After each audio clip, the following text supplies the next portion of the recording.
رات کی تنہائی میں نکلو، اندھیرا پھیلا ہوا ہو، کوئی دیکھنے والا نہ ہو، اپنے سائے سے بھی بچو اور جا کے غریب کے گھر میں رقم پھینک کے آ جاؤ، اسے پتا نہ ہو یہ پھینکی کس نے ہے، اور پھر وہ شادی کریں جو دعائیں ان کے کلیجے سے نکلیں گی عرش تک پہنچیں گی۔ تو بات دولت کی نہیں ہے، بات پیسے دینے کی نہیں ہے، بات تکریم کی ہے۔ کلا، دیکھو قرآن کا اسلوب، کلا بلا تکرمون الیتیم، معاملہ یہ ہے کہ یتیم کی عزت، تکریم۔ میرے اور آپ کے آقا مولا نے تو یہاں تک فرمایا جب بچے اکٹھے کھیل رہے ہوں، تمہارا بچہ بھی ان بچوں میں کھیل رہا ہو تو بچے کو بیٹا کہہ کے آواز نہ دو، اس کا نام لے کے پکارو۔ عرض کی گئی حضور بیٹا ہے، بیٹا کہہ کے پکاریں گے تو حرج بھی کیا ہے؟ کہا تم نہیں جانتے، ہو سکتا ہے کہ وہاں کوئی یتیم بچہ بھی کھیل رہا ہو، اور جب یہ تم کہو گے تو تڑپ جائے گا، آج میرا باپ ہوتا تو مجھے بیٹا کہہ کے پکارتا، لیکن آج میں محروم ہوں۔ تو کہا مسئلہ یہ ہے، کلا بل لا تکرمون الیتیم ولا تحاضون علی طعام المسکین۔ دیکھیے قرآن کا اسلوب، کہا ایک تو یتیم کی تکریم نہیں ہے، یہ ساری افطار اس لیے آئی، اور دوسری بات یہ ہے کہ وہ آپس میں ایک دوسرے کو مسکین کے کھانے کی رغبت نہیں دیتے۔ یعنی ایک شخص خود غریب ہے اور اتنی طاقت نہیں رکھتا کسی غریب کی پرورش کر سکے، وہ عہدہ برا نہیں ہو سکتا کہ اتنا کہ میں تو کچھ کر نہیں سکتا، کوئی بھوکے تڑپتے ہوئے غریب کو دیکھے خود نہ دے سکے۔ اللہ نے اسے زبان تو دی ہے، کسی امیر کی دہلیز پہ وہ نہیں جاتا یہ چلا جائے اور جا کے توجہ دلائے کہ میرے ہمسائیگی کے اندر ایک یتیم تڑپ رہا ہے، بیوہ کی بیٹیاں بوڑھی ہو رہی ہیں دہلیز پہ، اور وہ جا کے اپنے اعتبار پہ جو ہے ان کا انتظام کر دے۔ یہ ہے ولا تحاضون علی طعام المسکین۔ بلکہ رویہ کیا ہے؟ وَتَأْكُلُونَ التُّرَاثَ أَكْلًا لَمًّا، اور میراث کا مال تم ہپ ہپ کر کے کھاتے ہو، تمہیں پرواہ ہی نہیں ہے۔ بیٹیوں کا حق اہل عرب جو ہے وہ غصب کر لیتے تھے اور بیٹیوں کا حق نہیں دیتے تھے۔ وَتُحِبُّونَ الْمَالَ حُبًّا جَمًّا، اور دولت کی محبت رچ بس گئی ہے کلیجے کے اندر، دل کے اندر اتر گئی ہے، تڑپتے ہوئے لوگ بھی دیکھتے ہو لیکن تجوریوں کے منہ نہیں کھلتے۔ آئیے تمہیں میں کہانی سناؤں۔ آقا کریم علیہ السلام جا رہے تھے عیدگاہ کو، راستے کے اندر ایک یتیم کھڑا تھا اور آقا کریم نے کہا کہ بیٹے آج تم یہاں کھڑے ہو، کہا فلاں غزوے میں میرا باپ شہید ہو گیا تھا، میری ماں کا سایہ بھی میرے سر پہ نہیں ہے، لوگ اپنے گھروں میں ہیں، میں کس دہلیز پہ جاؤں؟ اچھا انتظار ہو رہا ہے عیدگاہ میں، حضور نے یتیم کو سینے سے لگایا، گھر لے گئے اور سیدہ فاطمہ سے کہا کہ جس طرح کا لباس حسنین کو پہنایا ہے اس کو بھی پہناؤ۔ اللہ اکبر، اور اس کو کھانا کھلایا اور سب کچھ اس کی تکریم کرنے کے بعد حضور نے پھر جو ہے وہ اس کو عزت دینے کے لیے، اس کی تکریم دینے کے لیے حضور علیہ الصلوۃ والسلام نے اس کو فرمایا اما ترضى ان محمدا ابوکا، بیٹے کیا تو پسند نہیں کرتا کہ محمد تیرا باپ لگے؟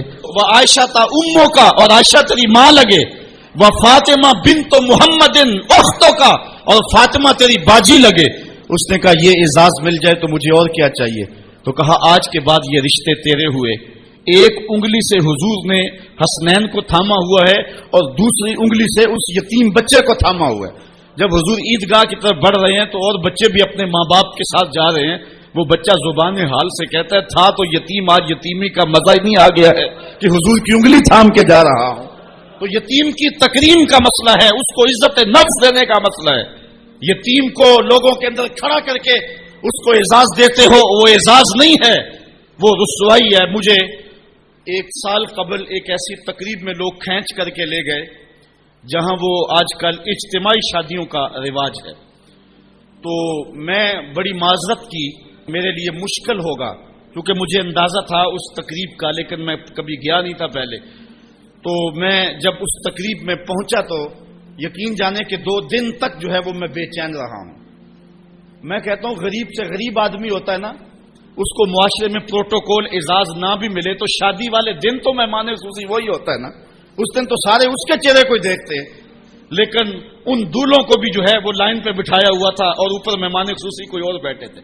میں نے کہا یہ بیچارے مسکین آج بھی مہمان خصوصی نہیں ہے، آج ان کی زندگی کا اہم دن ہے اور آج بھی اتنے لوگوں کے سامنے اشتہار لگایا جا رہا ہے یہ غریب لوگ ہیں، اور دلہنوں کا بھی اشتہار لگایا جا رہا ہے یہ غریب بچیاں ہیں، اور پھر کیا ان کے چہرے پہ کوئی مسرت کے آثار تھے اور نہ ان بیٹیوں کے چہرے پہ کوئی مسرت بدترین کھانا کھانوں میں اگر کوئی ہے تو وہ ولیمے کا کھانا کرتے چلے گئے. یدعا لہ الاغنیاء، وہ کھانا جس میں امیروں کو بلایا جاتا ہے، غریبوں کو نہیں بلایا جاتا. جن سے وہ نیوندرا ملنے کی توقع ہوتی ہے، وہ اپنے اسٹیٹس کے لوگ جو ہوتے ہیں ان کو بلایا جائے. جو چمکتی ہوئی گاڑی بھی آئے گا اس سے پتہ چلے گا ان کے تو بڑے تعلق ہیں. کوشش ہوتی ہے ایک آدھ وزیر بھی آ جائے تاکہ ہماری محلے میں، گلی میں، علاقے میں ٹور بن جائے کہ یار ان کے بڑے تعلقات ہیں، اور غریبوں کو نظر انداز کیا جاتا ہے. تو فرمایا بدترین کھانا وہ ہے جو ولیمے کا کھانا ہے، جس میں امراء کو تو بلایا جاتا ہے لیکن غرباء کو نظر انداز کر دیا جاتا ہے.